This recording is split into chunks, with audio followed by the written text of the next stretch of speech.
Hello friends, எல்லோருக்கும் வணக்கம். Welcome to young investor channel. Actually markets பார்த்துருப்பீங்க. ஸோ நெகட்டிவில் தான் க்ளோஸ் ஆயிருக்கு. நிஃப்டி 50 73 பாயிண்ட்ஸ் நெகட்டிவ், 24,649 பாயிண்ட்ஸில் க்ளோஸ் ஆயிருக்கு. சென்செக்ஸ் 308 பாயிண்ட்ஸ் நெகட்டிவில் க்ளோஸ் ஆயிருக்கு, 80,710 பாயிண்ட்ஸில். நிஃப்டி பேங்க் 259 பாயிண்ட்ஸ் நெகட்டிவ், 50,360 பாயிண்ட்ஸில் க்ளோஸ் ஆயிருக்கு. நிஃப்டி ஐடி 168 பாயிண்ட்ஸ் நெகட்டிவ், 30,034 பாயிண்ட்ஸில் க்ளோஸ் ஆயிருக்கு. சரி, இன்னைக்கு தான் மார்க்கெட்டில் தர்மாடி அப்படின்னு சொல்லி பார்த்தா ட்ரம்ப் வந்து அடுத்த குண்டு தூக்கி போட்டிருக்காரு.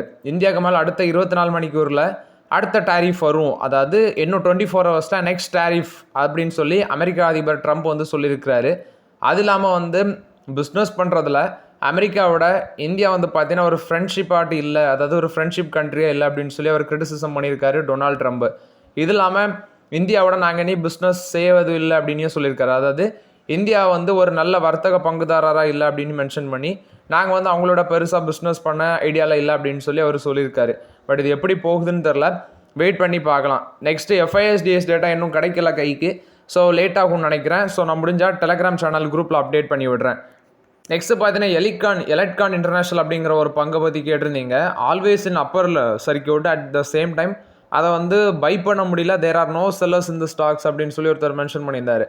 இந்த பங்கு எடுத்து பார்த்தேன், நான் இது லாஸ்ட் 3 வீக்ஸ் முன்னாடி அப்டேட் பண்ணியிருந்தேன். இவங்க 10:1 அந்த ரேஷியோவில் போனஸ் இஷ்யூ பண்ணியிருக்காங்க. அது இல்லாமல் பார்த்தீங்கன்னா பாஸ்ட் மந்த், அதாவது ஒரு மாதத்தில் மட்டுமே இந்த ஸ்டாக் வந்து 107% மேலே ரிட்டர்ன்ஸ் கொடுத்துருக்கு. 3 மந்த்ஸில் 208% மேலே போயிருக்கு. 6 மந்த்தில் 808% ரிட்டர்ன்ஸ் கொடுத்துருக்கு. ஒரு வருஷத்தில் வந்து 1050% ரிட்டர்ன்ஸ் கொடுத்துருக்கு. இந்த ஸ்டாக் வந்து லாஸ்ட் 5 இயர்ஸில் மட்டுமே 11,800% பார்த்தீங்கன்னா ரிட்டர்ன்ஸ் கொடுத்துருக்கு இந்த ஸ்டாக்கு. ஆக்சுவலி ஜூன் 25 தான் ரெக்கார்ட் டேட். அந்த 10:1 அந்த ரேஷியோவில் போனஸில் ஸ்டாக் ஸ்பிட் பண்ணியிருக்காங்க. இன்றைக்கி மார்க்கெட்டில் 224 ரூபாயில் ட்ரேட் ஆகிட்டு இருக்கு. இதோட மார்க்கெட் வேல்யூ கிட்டத்தட்ட 30,000 கோடி மேலே இருக்குது. ஸோ 4% மேலே இன்றைக்கி அப்பர் சர்க்கியூட்டில் தான் க்ளோஸ் ஆயிருக்கு. பட் மேபி ஹை லெவலில் ட்ரேடிங் நடக்கும்னு நினைக்கிறேன். ஸோ அந்த பேசிஸில் கூட மேலே போயிருக்கலாம். அது இல்லாமல் லாஸ்ட் குவார்டர் ரிசல்ட்ஸ் Q4 ரெவன்யூவும் பார்த்தீங்கன்னா பயங்கரமாட்டு இன்க்ரீஸ் ஆயிருந்துச்சு. மேபி அந்த ஃபேக்டர் கூட இருக்கலாம். At the same time liquidity இந்த ஸ்டாக்கில் அதிகமாட்டு, அதாவது அதிக அளவில் ஹெவி வால்யூம்ஸ்னு சொல்லுவாங்க, அதிக அளவில் ட்ரேடிங் நடந்தால் இந்த மாதிரி ஸ்டாக்ஸ் மேலே போகலாம். பட் நான் ட்ராக் பண்ணுறது கிடையாது. P ரேஷியோ 834 இருக்குது. யாருக்கிட்டையாவது இருக்குன்னா வச்சுக்கோங்க. பட் ஃப்ரெஷ் என்ட்ரியெல்லாம் இப்போதைக்கு ஆப்பர்ச்சுனிட்டி இல்லை இதில். நெக்ஸ்ட்டு காட்ஃப்ரே ஃபிலிப்ஸ், இது எக்ஸ்பெக்டட் தான். அது வந்து நான் லாஸ்ட் வீடியோவில் அப்டேட் பண்ணியிருந்தேன். அவங்களோட ரிசல்ட்ஸ் நல்லா இருந்துச்சு. ஸோ ஐடிசியை கம்பேர் பண்ணும்போது இவங்களோட சிகரெட் பிஸ்னஸ் ரிசல்ட்ஸ் நல்லா இருந்துச்சு. ஸோ அந்த பேசிஸில் இது மேலே போயிருக்குது. 10% அப்பர் சர்க்கியூட் 9,881 க்ளோஸ் ஆயிருக்கு. இதுவும் ரொம்பவே எக்ஸ்பென்சிவ். பட் இது எக்ஸ்பெக்ட் பண்ணது தான் மேலே போகணும். ஏன்னா முந்தின நாளும் ரிசல்ட்ஸ் அன்னைக்கு கூட அந்த ஸ்டாக் மேலே போயிருந்துச்சு. ரிசல்ட்ஸ்க்கு அடுத்த நாளும் மேலே போயிருக்கு காட்ஃப்ரே ஃபிலிப்ஸ். நெக்ஸ்ட் பார்த்தீங்கன்னா பிரிட்டானியா இண்டஸ்ட்ரீஸோட ரிசல்ட்ஸ் வந்துருக்கு. ஆக்சுவலி இதோட ரிசல்ட்ஸ் எடுத்து பார்க்கும்போது ப்ராஃபிட் பார்த்தீங்கன்னா 520 கோடி பண்ணியிருக்கிறாங்க. இது குவார்டர் பேசிஸில் அடி வாங்கியிருக்கு. At the same time year honour பேசிஸில் ப்ராஃபிட் இன்க்ரீஸ் ஆயிருக்கு பிரிட்டானியா இண்டஸ்ட்ரீஸில். ரெவன்யூ ஃப்ரம் ஆப்ரேஷன் 4,622 கோடியாக இருக்குது. இது வந்து ஜூன் குவார்ட்டரில், அதாவது 2024 ஜூன் குவார்ட்டரை கம்பேர் பண்ணும்போது இன்க்ரீஸ் ஆயிருக்கு. அட் தி சேம் டைம் பார்த்தீங்கன்னா எஸ்டிமேஷனோட குறைவாக தான் வந்திருக்கு. மார்ஜின் 16.4% குறைஞ்சிருக்கு இந்த குவார்ட்டரில். அந்த கம்பெனியோட எக்ஸ்பென்சஸ், அதாவது இன்ஃப்ளேஷன் நிறையா இருந்திருக்கு. குறிப்பாக ரா மெட்டீரியல்ஸோட ப்ரைஸஸ் ஹையாக இருந்திருக்கு. எம்ப்ளாயி பெனிஃபிட் எக்ஸ்பென்சஸ் கொஞ்சம் போயிருக்குது. இதனால் ஆப்ரேட்டிங் மார்ஜின் 135 பேசிஸ் பாயிண்ட் விழுந்திருக்கு. ஆப்ரேட்டிங் ப்ராஃபிட் ஃப்ளாட்டாக இருக்குது அப்படின்னு சொல்கிறாங்க இந்த குவார்ட்டரில். வீக் டிமாண்ட் வந்து அர்பன் கன்சியூமர், அதாவது அர்பன் ஏரியாஸில் வந்து கன்சியூமர் டிமாண்ட் வந்து வீக்காக இருக்குது. அது இல்லாமல் கன்சியூமர் குட் சேல்ஸ் வந்து பார்த்தீங்கன்னா லிவிங் காஸ்ட் அதிகரிக்கிறதுனால அதில் ஒரு வெயிட்டேஜ் இருந்திருக்கு அப்படின்னு சொல்லி மென்ஷன் பண்ணியிருக்கிறாங்க. இவங்க சொல்கிறது, நாங்கள் டிஸ்ட்ரிபியூஷன் நெட்வொர்க்கை வந்து இன்னும் ஸ்ட்ரென்த் பண்ணி அதில் ஒரு டபுள் டிஜிட் க்ரோத்து இப்போது டிஸ்ட்ரிபியூஷன் நெட்வொர்க்கை எக்ஸ்டென்ஸ் பண்ணது மூலமாட்டு குறிப்பாட்டு பேக்கரி கேட்டகரிஸு, ரஸ்க்கு, வேஃபரு, காரிசண்ட் இதில் வந்து ஒரு டபுள் டிஜிட் க்ரோத்தை வந்து நாங்கள் எக்ஸ்பெக்ட் பண்ணுறோம் அப்படின்னு சொல்லியிருக்கிறாங்க. ஸோ அர்பனும் சரி ரூரல் மார்க்கெட் 2 இடமும் ஃபோக்கஸ் பண்ணுறோம். ரா மெட்டீரியல் காஸ்ட்டு அதோட அந்த இன்ஃப்ளேஷன் அதிகமாக இருக்கிறதுனால இவங்களுக்கு பெரிய தலைவரியாக இருக்குது. அது போக அவங்களோட ப்ரீமியம் பிஸ்கட் போர்ட்ஃபோலியோவில் சில லான்ச்சஸும் கொண்டு வந்திருக்காங்க. So pure magic range, crafted cookies, good day, அந்த இதிலலாம் சில பிராண்ட்ஸை புதுசாட்டும் லான்ச் பண்ணியிருக்கதாட்டு சொல்லியிருக்கிறாங்க. ஸ்டாக் ப்ரைஸ் வந்து 5,640 இருக்குது. 2.5% நெகட்டிவில் தான் க்ளோஸ் ஆகிருக்காங்க. பட் இது இப்போதைக்கு ரொம்ப எக்ஸ்பென்சிவ். ஐடிசியை கம்பேர் பண்ணும்போது டபுள் மடங்கு இருக்குது P ரேஷியோ. ஸோ இப்போதைக்கு இதை அவாய்ட் பண்ணிவிட்டு நான் ஐடிசி மட்டும் தான் ஃபோக்கஸ் பண்ணுறேன். நெக்ஸ்ட்டு டாடா மோட்டர்ஸ் பார்த்தீங்கன்னா அவங்களோட ஹேரியர், சஃபாரி இதில் வந்து கொஞ்சம் வேரியன்ட்ஸை டிஃப்ரென்ஸ் பண்ணி கொஞ்சம் கார்ஸை இன்ட்ரடியூஸ் பண்ணியிருக்கிறாங்க. ஹேரியரில் smart, pure X, adventure X, adventure X plus, fearless X, fearless X plus, next சஃபாரியில் smart, pure X, adventure X plus, accomplished X plus 7S, accomplished X plus 6S இப்படி நிறைய மாடல்ஸ் கொண்டு வந்திருக்காங்க. இதெல்லாம் ஆவரேஜாக ப்ரைஸ் பார்த்தீங்கன்னா 15 லட்ச ரூபாலேருந்து 25 லட்ச ரூபாய்க்குள்ள எக்ஸ்ஷோரூம் ப்ரைஸ் ஃபிக்ஸ் பண்ணியிருக்காங்க. இது வந்து டாடா மோட்டர்ஸ் கொடுத்த அப்டேட். இது எல்லாமே எஸ்யூவி கேட்டகரியில் புது வேரியன்ட் ஆட்டி இன்ட்ரடியூஸ் பண்ணியிருக்காங்க. நெக்ஸ்ட் இன்றைக்கி இண்டஸ்இண்ட் பேங்க் நல்ல ஒரு பெர்ஃபார்மன்ஸ் மார்க்கெட்டில் கொடுத்துருந்துச்சு, நான் அப்டேட் பண்ணியிருந்தேன். ஸோ ராஜீவ் ஆனந்த் வந்து பார்த்தீங்கன்னா MD and CEO அப்பாயின்மெண்ட் பண்ண போகிறாங்க. ஸோ அதுக்கு வந்து RBI அப்ரூவல் கொடுத்துருக்காங்க. அது இல்லாமல் ப்ரொமோட்டர் அசோக் ஹிந்துஜா என்ன சொல்லியிருக்காருன்னா, இண்டஸ்இண்ட் பேங்க்கில் இப்போ ராஜீவ் ஆனந்த் அப்பாயின்ட் பண்ணியிருக்கிறது இவர் பேங்குக்கு ஒரு நல்ல ஃபுல் பொட்டன்ஷியல் கிடைக்கும் அப்படின்னு சொல்லி அப்டேட் கொடுத்துருக்காரு. ஸோ இது வந்து இண்டஸ்இண்ட் பேங்கை பொறுத்த வரைக்கும் அப்டேட்டு. நெக்ஸ்ட் எக்ஸைட் இண்டஸ்ட்ரீஸோட ரிசல்ட்ஸ் போஸ்ட் பண்ணியிருக்காங்க. ஃபர்ஸ்ட் இந்த ரிசல்ட்ஸில் அவங்க மென்ஷன் பண்ணது, இன்புட் காஸ்ட் மெட்டீரியல்ஸ் வந்து ப்ரைஸ் அதிகமாகிறதுனால எங்களுக்கு மெட்டீரியல் காஸ்ட் ப்ரெஷரில் மாறுது அப்படின்னு சொல்லி அப்டேட் கொடுத்துருக்காங்க எக்ஸைட் இண்டஸ்ட்ரீஸ். இது போக ப்ராஃபிட் இந்த குவார்ட்டரில் 14.6% இன்க்ரீஸ் ஆகி 320 கோடியாக இருக்குது. எபிட்டா 11% இன்க்ரீஸ் ஆகி 548 கோடியாக இருக்குது. ரெவன்யூ ஒரு 4.5% இன்க்ரீஸ் ஆகி 4509 கோடியாக இருக்குது.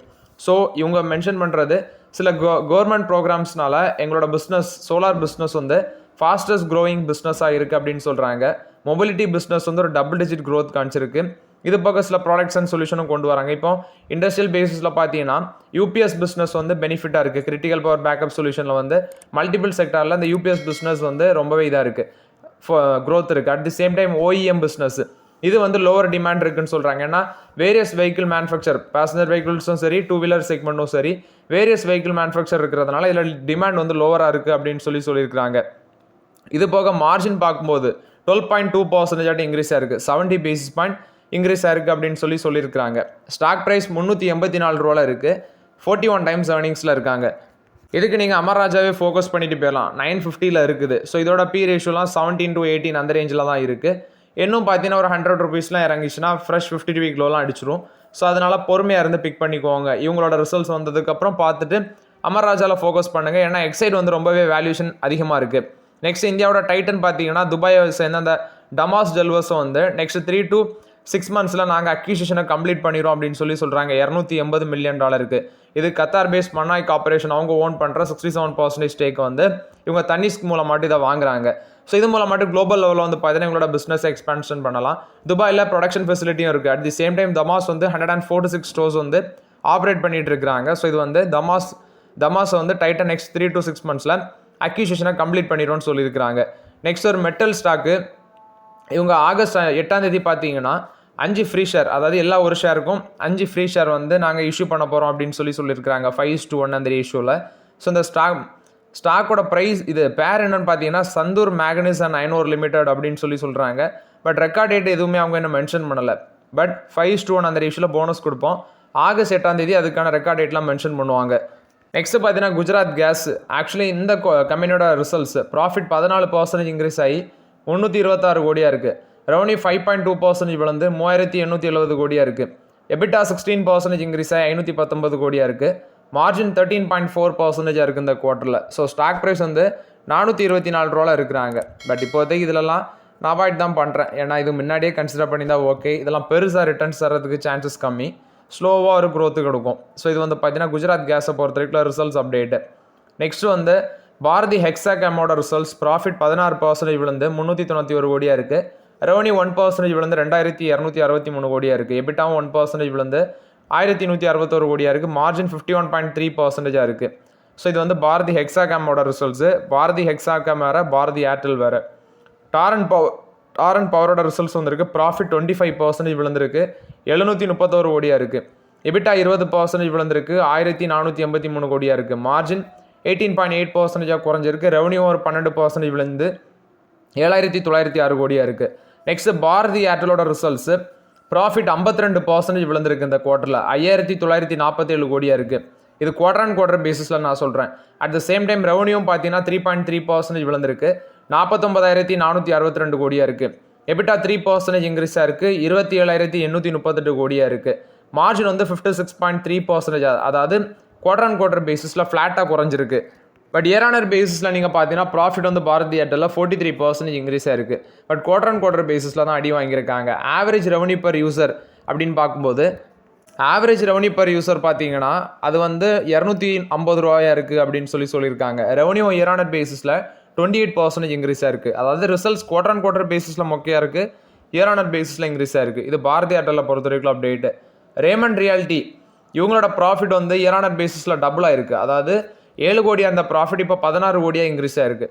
ரெவன்யூ 374 கோடியாக இருக்குது, இதுவும் நல்லா இன்க்ரீஸாக இருக்குது. எபிட்டா 35% இன்க்ரீஸாக இருக்குது, 23.68 க்ரோஸாக இருக்குது. இது போக மார்ஜின் 6.3% இருக்குன்னு சொல்கிறாங்க. Next burger paints net profit 11% விழுந்திருக்கு இந்த குவார்ட்டரில். 315 கோடி ப்ராஃபிட் பண்ணியிருக்காங்க. ரெவன்யூ 3.6% இன்க்ரீஸ் ஆகி 3201 கோடியாக இருக்குது. எபிட்டா 1.1% இன்க்ரீஸ் ஆகி 528 கோடியாக இருக்குது. மார்ஜின் 16.5% குறைஞ்சிருக்குது. நெக்ஸ்ட் கிளாண்ட் ஃபார்மோட ரிசல்ட்ஸு ப்ராஃபிட் 50% இன்க்ரீஸ் ஆகி 215 கோடியாக இருக்குது. ரெவன்யூ 7.4% இன்க்ரீஸ் ஆகி 1505 கோடியாக இருக்குது. இது போக எபிட்டா 39% இன்க்ரீஸ் ஆகி 367 கோடியாக இருக்குது. மார்ஜின் 24.4% இருக்குது. ஸோ கிளாண்ட் ஃபார்மோட ரிசல்ட்ஸ் பார்த்தீங்கன்னா இயர் ஆன் இயர் பேசிஸில் நல்லா பண்ணியிருக்கிறாங்க. நெக்ஸ்ட்டு கோகுல் தாஸ் எக்ஸ்போர்ட் இதோட ரிசல்ட்ஸ் நெட் ப்ராஃபிட் 53% இன்க்ரீஸ் ஆகிருக்கு, 41 கோடியாக இருக்குது. ரெவன்யூ 2.5% இன்க்ரீஸ் ஆகி 955 கோடியாக இருக்குது. எபிட்டா 30% இன்க்ரீஸ் ஆகி 97 க்ரோஸாக இருக்குது. மார்ஜின் 10.2% இன்க்ரீஸ் ஆகிருக்கு. நெக்ஸ்ட் பார்த்தீங்கன்னா கேஸ்ட்ரோல் இந்தியா இவங்க தான் டிவிடன் அனௌன்ஸ்மெண்ட் பண்ணியிருக்காங்க. நெட் ப்ராஃபிட் 4.5% இன்க்ரீஸ் ஆகிருக்கு குவார்டர் ஆன் குவார்டர் பேசிஸில், 244 கோடியாக இருக்குது. ரெவன்யூ 5.3% இன்க்ரீஸ் ஆகிருக்கு, 1497 கோடியாக இருக்குது. எபிட்டா 0.7% இன்க்ரீஸ் ஆகி 350 கோடியாக இருக்குது. மார்ஜின் 23.4% இருக்குது. ஸோ ஃப்ளாட்டாக மார்ஜின் குறைஞ்சிருக்கு. டிவிடன் பார்த்தீங்கன்னா 3.50 காசு டிவிடன் அனௌன்ஸ்மெண்ட் பண்ணியிருக்கிறாங்க. ஸோ குவார்டர் ஆன் குவார்டர் பேசிஸில் அந்த ரிசல்ட்ஸ் வந்து ஓரளவு நல்லா பண்ணியிருக்காங்க. எவர் ரெடி இண்டஸ்ட்ரீஸ் இந்த ரிசல்ட்ஸ் ப்ராஃபிட் 3% இன்க்ரீஸ் ஆகிருக்கு, 30.2 க்ரோஸ் பண்ணியிருக்கிறாங்க. ரெவன்யூ 7% இன்க்ரீஸ் ஆகிருக்கு, 374 கோடி. எபிட்டா 7.9% இன்க்ரீஸ் ஆகி 53.7 க்ரோஸாக இருக்குது. மார்ஜின் 14.3% இருக்குது. நெக்ஸ்ட் பார்த்தீங்கன்னா அதானி போர்ட்ஸ் இவங்களோட ரிசல்ட்ஸ் பார்க்கும்போது டொமஸ்டிக் போர்ட் ரெவன்யூ 14% இன்க்ரீஸ் ஆகி 6137 கோடியாக இருக்குது. இன்டர்நேஷனல் போர்ட் ரெவன்யூ வந்து 22% இன்க்ரீஸ் ஆகிருக்கு. நெட் டெப்ட் எபிட்டா பார்த்தீங்கன்னா 1.8 into அந்த ரேஞ்சில் இருக்குது. ரெவன்யூ அவங்க எக்ஸ்பெக்ட் பண்ணுறது ஃபினான்ஷியல் 26ல் 16 to 22% எக்ஸ்பெக்ட் பண்ணுறாங்க. 36,000 கோடியிலேருந்து 38,000 கோடி எக்ஸ்பெக்ட் பண்ணுறாங்க. அது இல்லாமல் எபிட்டா வந்து 10% to 16% எக்ஸ்பெக்ட் பண்ணுறாங்க. கேபிட்டல் எக்ஸ்பெண்டிச்சர் 11,000 கோடியிலேருந்து 12,000 கோடி ஸ்பெண்ட் பண்ண இருக்கிறாங்க. நெட் டெப்ட் டு எபிட்டா அது வந்து 2.5 into அந்த ரேஞ்சில் நாங்கள் மெயின்டைன் பண்ணோன்னு சொல்லியிருக்கிறாங்க. நெக்ஸ்ட் குஜராத் ஃப்ளூரோ கெமிக்கல்ஸோட ரிசல்ட்ஸு ப்ராஃபிட் பார்த்தீங்கன்னா 70% இன்க்ரீஸ் ஆகிருக்கு, 184 கோடி. ரெவன்யூ 9% இன்க்ரீஸ் ஆகிருக்கு, 1281 கோடி. எபிட்டா 31.3% இன்க்ரீஸ் ஆகி 344 கோடியாக இருக்குது. மார்ஜின் 26.9% இன்க்ரீஸ் ஆகிருக்கு. நெக்ஸ்ட் பார்த்தீங்கன்னா டாடா ஆட்டோகாம் சிஸ்டமும் ஜப்பானை சேர்ந்த இச்சுகாக் இண்டஸ்ட்ரி இவங்க 2 பேரும் ஜாயின்ட் வெஞ்சர் பேசிஸில் வேல்யூஸோட லைட்டிங் பிஸ்னஸை இந்தியாவில் அக்யூசிஷன் பண்ண போகிறதாட்டு சொல்லியிருக்காங்க. ஸோ டாட்டாவோட ஆட்டோகாமும் இச்சுகாவும் சேர்ந்து ஜாயின்ட் வெஞ்சர் பேசிஸில் இந்த வேல்யூஸ் லைட்டிங் பிஸ்னஸை வாங்க போகிறதாட்டு சொல்லியிருக்காங்க. இது டாடா ஆட்டோகாம் சிஸ்டம் கொடுத்த அப்டேட்டு. நெக்ஸ்ட் பார்த்தீங்கன்னா FIs DS data. So FIs பார்த்தீங்கன்னா 22 கோடிக்கு நெட் செல்லர்ஸ் வந்திருக்காங்க. டிஎஸ் வந்து 3840 கோடிக்கு நெட் பயர்ஸ் இருந்திருக்காங்க. இதே என்எஸ்இன் கேபிட்டல் மார்க்கெட் செக்மெண்ட்டில் பார்க்கும்போது எஃப்ஐஎஸ் 2383 கோடிக்கு நெட் செல்லர்ஸாக இருந்திருக்காங்க. டிஎஸ் 2788 கோடிக்கு நெட் பயர்ஸாக இருந்திருக்காங்க. ஸோ ஓகே ஃப்ரெண்ட்ஸ், இந்த வீடியோவில் சில இம்பார்ட்டன்ட் அப்டேட்ஸ் எல்லாமே டிஸ்கஸ் பண்ணோம். இந்த வீடியோ உங்களுக்கு பயனுள்ளதாக இருந்துச்சுன்னா லைக் பண்ணுங்கள், சப்ஸ்கிரைப் பண்ணுங்கள், கமெண்ட் பண்ணுங்கள். Okay friends, thank you.